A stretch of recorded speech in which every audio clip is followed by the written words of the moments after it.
guerrerosesme.blogspot.mx. Dejé de ser subsecretario de jubilados por decisión propia, pero no he dejado ni voy a dejar la lucha.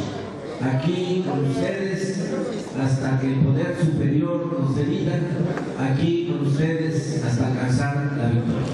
El tema que quiero desarrollar es en relación a los pasivos laborales. Han resuelto, y he seguido las noticias casi por minuto, que los pasivos laborales de Comisión Federal y de Pemex pasan a formar parte de la deuda pública.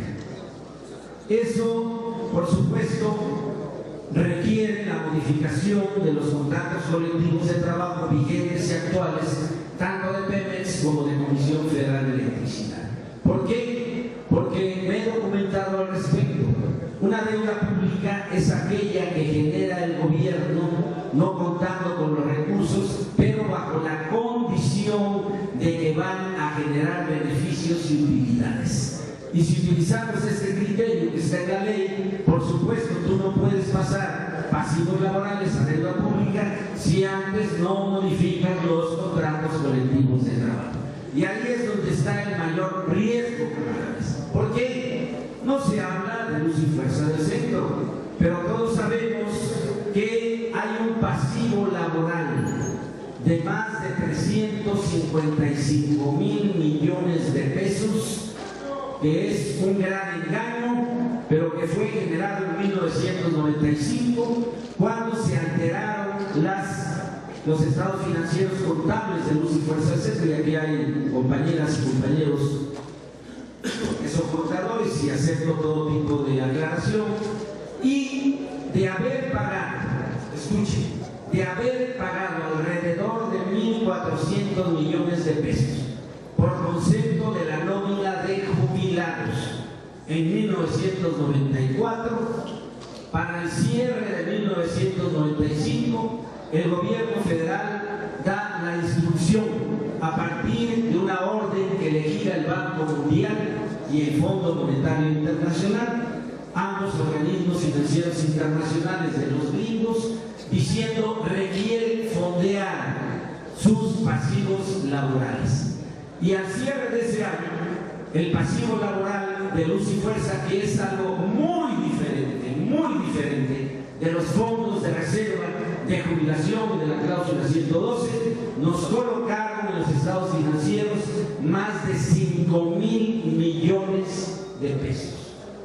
Y uno dice, pues ¿a poco se quintuplicó la plantilla, la relación de jubilados agremiados al Sindicato Mexicano de Electricistas? No, simplemente se comenzaron a inflar las cifras. Y algo muy semejante sucedió en la contabilidad de CFE, sucedió en la contabilidad de Pemex, sucedió en el conjunto de los organismos descentralizados, como parte del plan diseñado en el Banco Mundial y en el Fondo Monetario Internacional para avanzar en el proceso de la privatización. ¿Qué va a suceder ahora? Ustedes pueden leer una entrevista que le hacen al subsecretario de Ingresos y de la Secretaría de Hacienda y Crédito Público, el señor Miguel Mesmache, y él lo dice de manera muy cínica para todos nosotros. Dice, requiere modificar los contratos colectivos de trabajo. Y dice una cosa que no es cierta, pero la voy a comentar y la voy a explicar. Dice, de cualquier manera ya era deuda pública, porque se trata de deudas de los organismos públicos descentralizados. Pues no es así.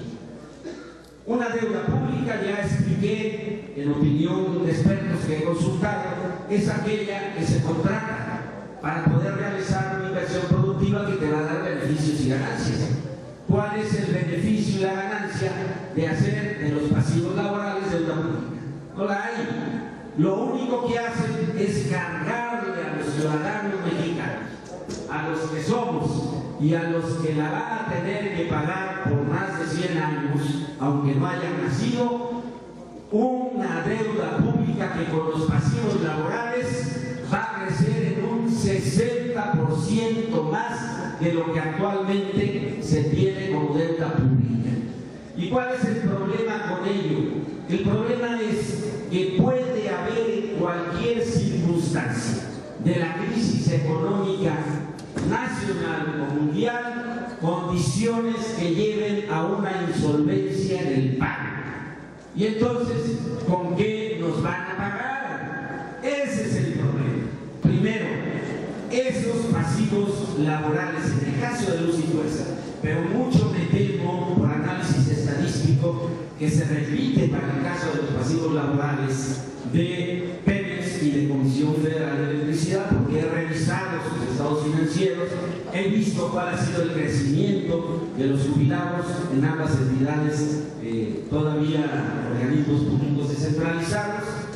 Son pasivos laborales inflados, maquillados, diseñados para colocar rápidamente en estado de quiebra técnica tanto a Pemex como a Comisión Federal de Electricidad. Para que mejor me entiendan, y ya he visto aquí varios contadores para que me corrijan. Para 1995, la suma de los pasivos laborales en Luz y Fuerza, etcétera, si todavía no pasaba de un año de la creación del nuevo organismo público centralizado, era ya mayor al valor de los activos, y eso automáticamente nos colocaba en una posición de quiebra técnica, que es un término contable que alude al hecho de que tienes una deuda que no puedes pagar aunque vendieras el valor de toda tu propiedad, sea en activo fijo o sea en circular. ¿Por qué lo hicieron así? Para preparar el proceso de la privatización. Cuando se decreta, ojo, cuando se decreta la extinción de Luz y Fuerza del Centro, se maneja que sus finanzas eran insostenibles, porque el pasivo laboral era superior a los 240,000 millones de pesos, de los cuales 160 correspondía a los jubilados, 160,000 millones de pesos, y 80,000 millones de pesos a los trabajadores activos. Pero si uno revisa las finanzas de CFE y de Pemex para ese mismo año, de verdad, con ese criterio también hubieran liquidado y extinguido a Luz y Fuerza del Centro.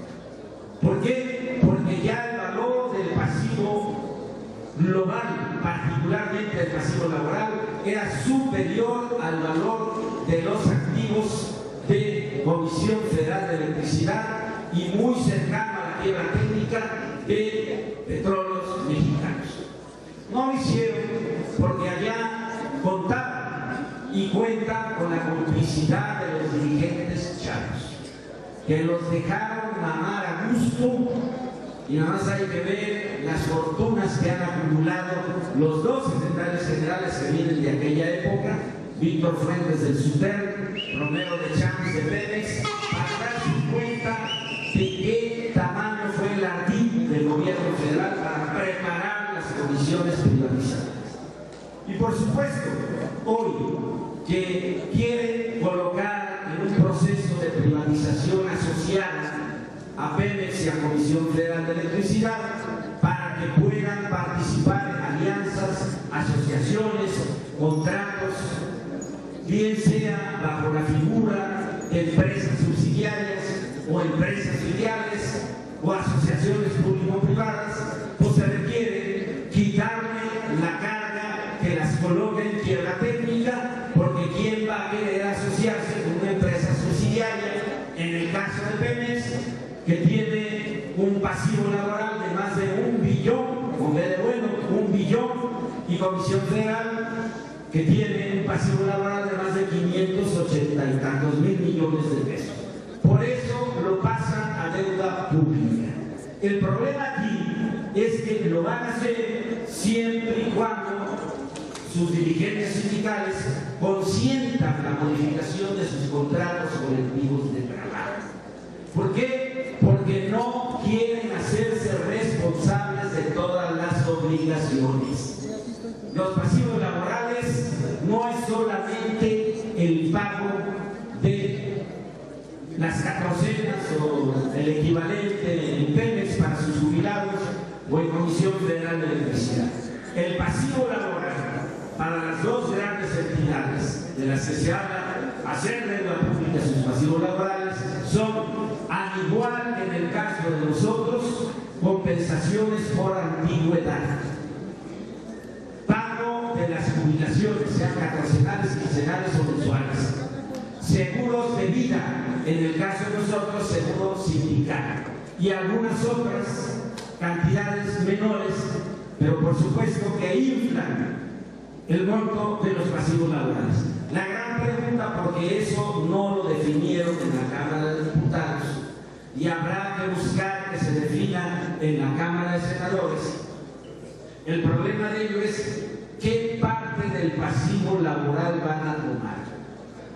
¿Solamente la parte relativa a los jubilados? ¿Qué parte de los diferentes conceptos que integran los pasivos laborales de Comisión Federal de Pemex y de Luz y Fuerza del Centro?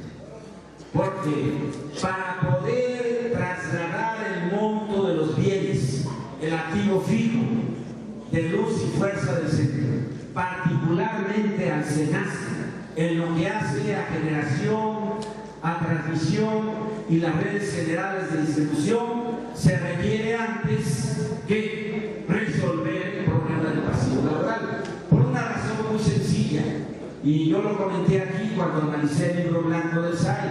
El SAE reconoce un activo de alrededor de 149,000, por ahí andan, 49,000 millones de pesos, con un pasivo laboral que hoy reconocemos, o reconocen ellos en los documentos que se están publicando y que todos ustedes pueden acceder a ellos, un pasivo laboral de más de 355,000 millones de pesos.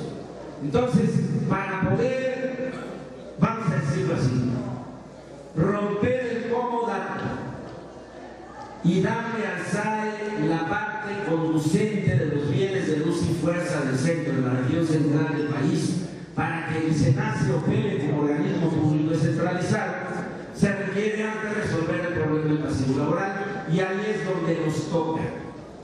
Por lo mismo, miente este señor que se reconoce como senador de la República, David Penchina, en la respuesta que le da al Sindicato Mexicano de Electricistas con fecha 17 de julio. No voy a entrar en detalle, pero en lo esencial dice que no es materia de ellos abordar el tema del comodato, porque esa ya es una cosa juzgada, y que la actuación del SAE en el traslado de esos bienes al SENACE se va a dar bajo una condición de hecho. Miente, y por lo mismo, y esa es la primera propuesta, hay que responder puntualmente a las aberrantes mentiras de este Senado. ¿Por qué? Porque el que calla consiente. Si nosotros no le respondemos, estamos aceptando el criterio de este senador, que, ojo, no lo hace a título personal, tampoco lo hace como parte de la comisión del Senado que discutió este tema. Este documento refleja la posición política de Peña Nieto. Alguien puede decir, pero ya frente al hecho consumado de la aprobación de las leyes secundarias, particularmente en este asunto que tratan en transitorios, ¿sí?, ya no tiene caso. Sí tiene caso. ¿Por qué? Porque el conjunto de los transitorios fijan plazos, fijan un calendario para operar el proceso de la privatización. Y aquí, si alguien ha seguido esto al detalle, le pido que me lo precise. En el caso del SENACE, una vez que quede publicado en el diario oficial de la Federación, su creación se dará a más tardar en un periodo de 3 meses. ¿Qué quiere decir? Que una vez decretadas las modificaciones ilegales e inconstitucionales en leyes secundarias, podemos interponer diferentes recursos legales, no diré si son amparos o demandas, eso le toca definir al cuerpo jurídico, de tal manera que quede asentado el tema, por una razón esencial. Esos pasivos laborales son nuestra mejor garantía como jubilados y como trabajadores en resistencia. No lo dije yo, lo dijo el infame de Calderón cuando dijo: esos 240.000 millones son 160.000 para garantizar las jubilaciones de los agremiados al SME y el resto lo que tienen en garantía los trabajadores activos. Estoy abordando en la parte que hace a los derechos contractuales adquiridos de los jubilados.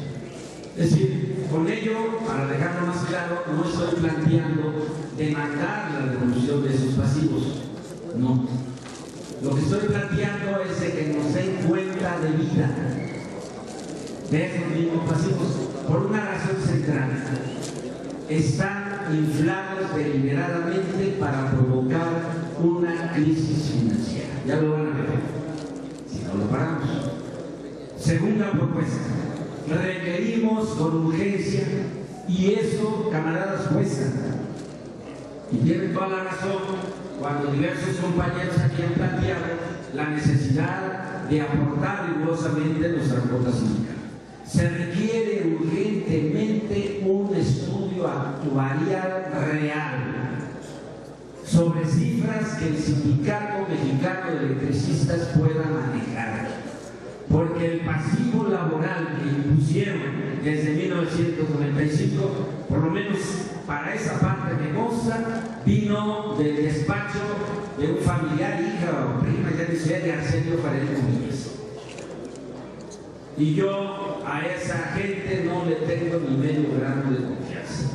Requerimos con nuestras propias cifras tener un estudio actuarial para en cualquier momento que quieran hacer un uso indebido, porque dicen ellos que son prestaciones monstruosas. Más hay que ver a la caterva de disque comunicadores que se han estado lanzando duro contra las pensiones y jubilaciones de Pemex y de CFE. Y nos van a colocar en la mira, camaradas, nos van a colocar en la mira. Necesitamos desmontar esa artimaña, desinflar esas cantidades horrorosas que construyeron en los últimos 20 años, de tal manera que tengamos la garantía plena de esos pasivos laborales y evitemos que se consume el atraco que están planeando, hacerlos deuda pública, caer en una posición de insolvencia como ha ocurrido con otros gobiernos en otros países, en donde dejan colgados de la brocha a miles, a decenas, a cientos de miles de jubilados cuando se trasladan pasivos laborales a deuda pública. Estas dos propuestas: tener nuestro propio estudio actuarial y tomar cartas en la materia, no ya en el marco de lo que ya está demandado por los trabajadores activos, sino en el marco de lo que debemos requerir como grupo de jubilados. Y por supuesto, como son decisiones que marcan la ruta de lucha del SME, requerimos también con urgencia una asamblea general, sea reanudación de la que ya tenemos, sea una nueva, en todo caso que eso lo defina la Comisión Autónoma de Justicia, pero requerimos una asamblea general para tomar decisiones que son trascendentes en el marco de lo que estamos abordando.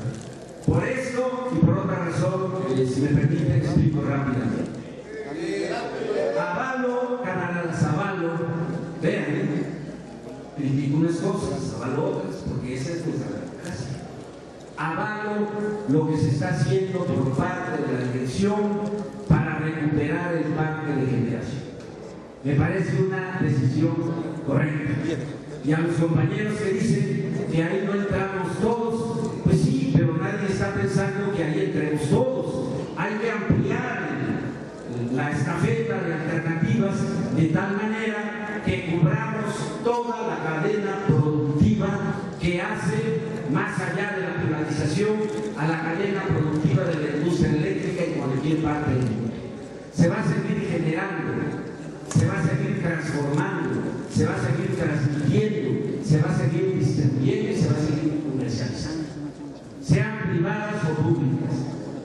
Todavía no llegan los superconductores que se están trabajando desde hace ya bastantes años, que permitan almacenar en volúmenes gigantescos, como si fuera una super recontra batería. Todavía no tenemos esa capacidad tecnológica a nivel mundial. Y por lo mismo, esta energía que se está consumiendo aquí en muchos más lugares en México, en este momento, por la magia de la electricidad y su velocidad de 300.000 kilómetros por segundo, es la misma que se está generando en todas las plantas de la Tierra. Por eso, la cadena productiva, más allá de que sea privada o sea pública, contempla las facetas, las áreas que he señalado, y debemos ocupar todas las áreas para mantener firmes nuestras raíces como trabajadores electricistas.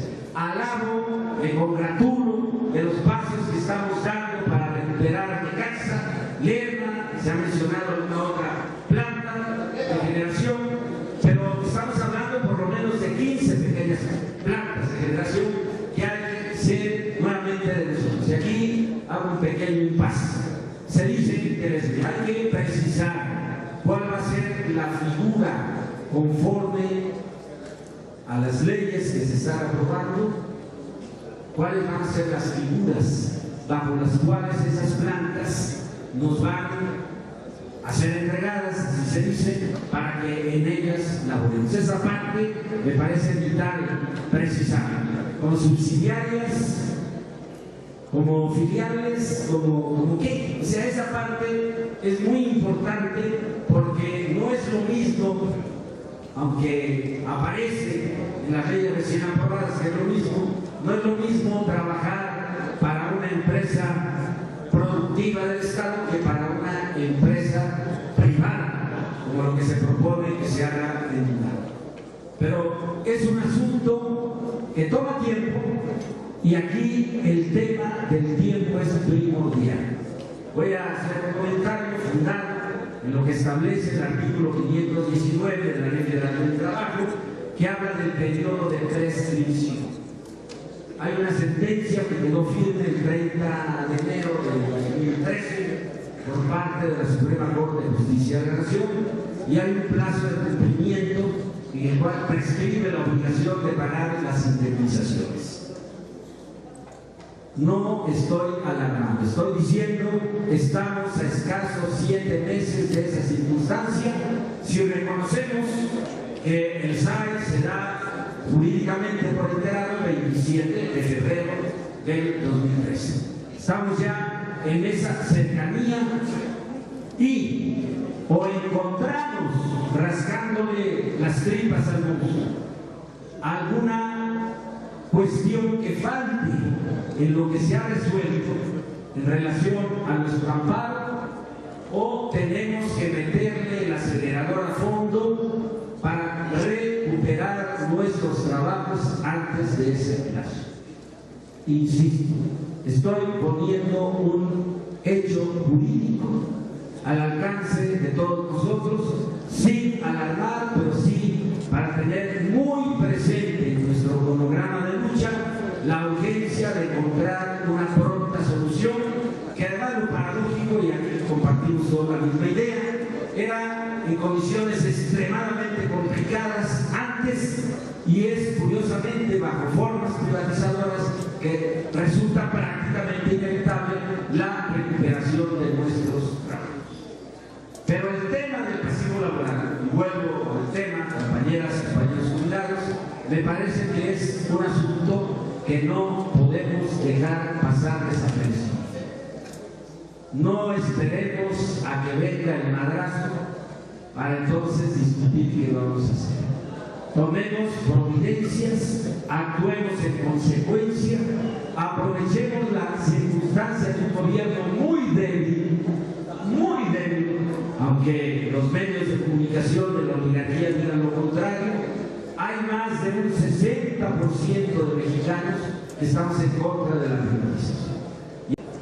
decirle a Toño el asunto particular del estudio actuarial.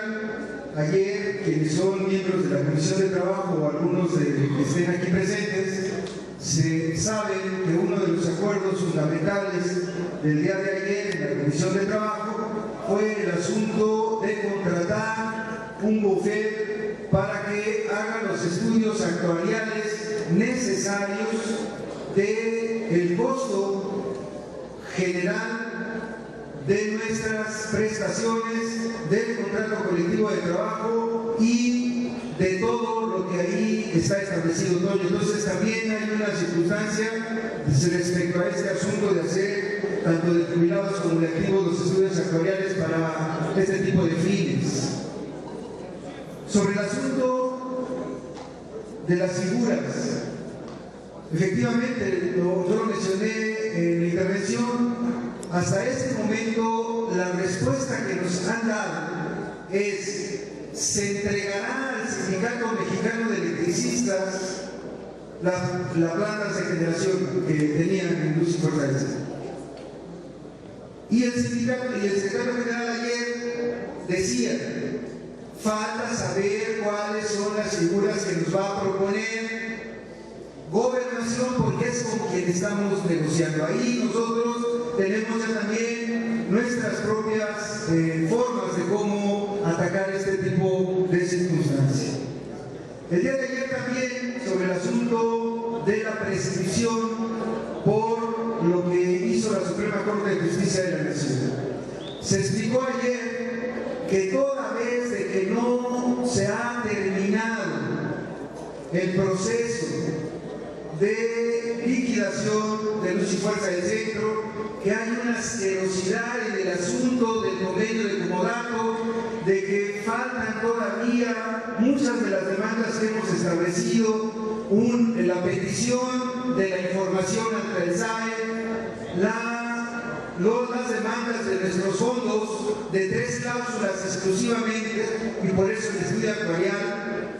Entonces, aquí mismo el abogado nos ha mencionado que están buscando la posibilidad y cómo en la ley pueda alargarse el proceso y no se finiquite la prescripción establecida el día 30 de enero, que hasta el tanto el 27 de febrero no le dio conocimiento al SAE. Entonces están estudiando los abogados esa circunstancia para darle certidumbre a los compañeros.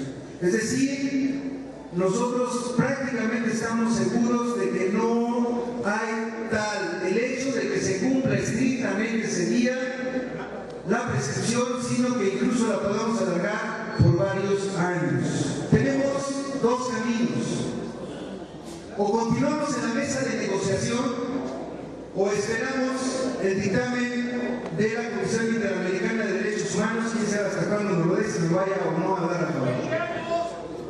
Efectivamente son los 2 caminos, camaradas. Tenemos que decirnos la verdad.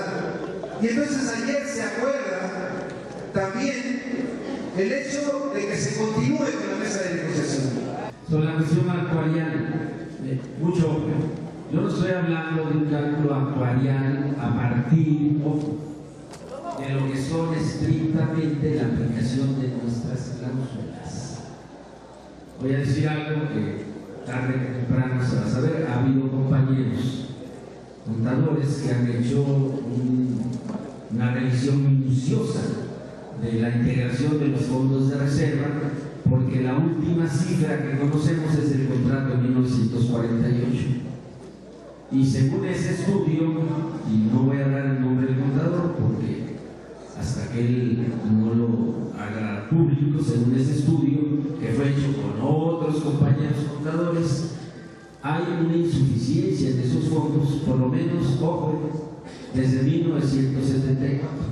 Yo discutí ampliamente el tema con él, le dije tus cifras, sin ser yo quien te las tenga que validar, las comparto, pero no te olvides que en 1974 hay una inflexión en el desarrollo del precio de la tarifa en México, y a partir de ese año la compañía de luz dejó de obtener utilidades. porque esas partes las hemos discutido muchos años, bueno, en mi caso, con el grupo de contadores, ¿no? Entonces, ahí hay un tema.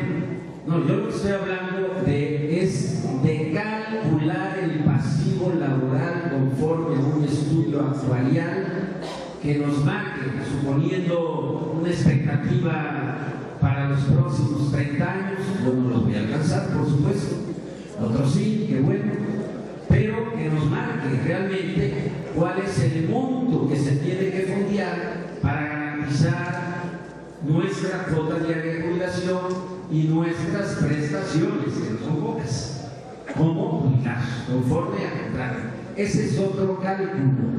Y la idea es tener ese cálculo actuarial, no hacer el cálculo actuarial de los fondos de reserva de la 64 y la 112. No. Hacer el cálculo actuarial en términos de los pasivos laborales, conforme a la norma contable de N3 romano, ¿sí? Correcto, que emitió desde ese año, 1994, el Instituto Mexicano de Contabilidad y no sé qué más, que es un órgano que valida la contabilidad tanto privada como, en este caso, pública. De eso estoy hablando, es algo, me parece, diferente. Dos. Okay. A raíz de que los pasivos, en las leyes hablan de eso. Está bien. Tal vez porque yo no conozco eso, estoy dando tal vez un argumento que ya se está cumpliendo, pero no me cansaré de señalarlo, porque a la hora buena, cuando ellos digan es que resulta impagable el pasivo laboral de 355,000 millones de pesos de los jubilados del esmero, no digamos, espérate, yo no sé quién te hizo tus sumas, pero está reprobado porque ese es el cálculo real. Y con eso les acomodamos un golpe en el mero centro. Y esa es la mejor forma de defender nuestro derecho inalienable y prescriptible a la jubilación. Entonces, esta parte la dejo de lado. Porque hay que combinar todas las formas de lucha en el cierre del tramo final de la lucha del Sindicato Mexicano Electricista. En la mesa de negociación de Segovia, en las dos cámaras de diputados y senadores, en la lucha callejera con los usuarios, por la vía jurídica, por todas las vías posibles para concretar lo que todos nosotros queremos y anhelamos, camaradas. Recuperar el trabajo, garantizar los derechos contractuales del grupo de jubilados y con todo ello garantizar la sobrevivencia de nuestro querido Sindicato Mexicano de Electricistas. No me he ido, no me voy, aquí voy a seguir con ustedes. guerrerosesme.blogspot.mx